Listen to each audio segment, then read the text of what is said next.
തിരുവനന്തപുരം കോർപ്പറേഷനിൽ LDF BJP ഒത്തുകളിയാണ് നടക്കുന്നതെന്ന് UDF councillor KS ശബരിനാഥന്റെ ആരോപണം.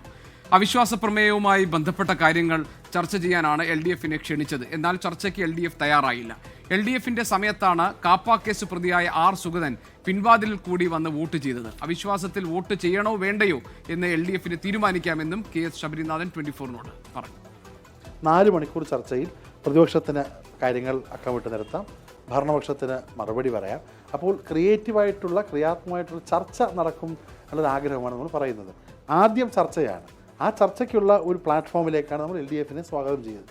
ആ ചർച്ചയ്ക്ക് ശേഷം വോട്ടെടുപ്പ് വരുമ്പോൾ ഒരുപക്ഷെ വ്യത്യസ്തമായിട്ടുള്ള അഭിപ്രായം ഉണ്ടെങ്കിൽ LDFന് വോട്ടെടുപ്പ് പങ്കെടുക്കാതെ പോകാം, അവിശ്വാസം തള്ളിക്കോളും.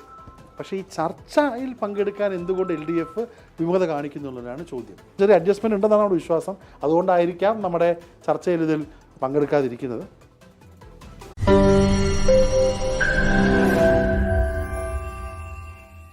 ലോകത്തെവിടെയായാലും ഏത് സമയത്തും 24 വാർത്തകളും ഓഗ്മെന്റഡ് റിയാലിറ്റി പാക്കേജുകളും എക്സ്പ്ലെയിനറുകളും വിശദമായി കാണാൻ ഞങ്ങളുടെ YouTube ചാനൽ നിങ്ങൾക്ക് സബ്സ്ക്രൈബ് ചെയ്യാം.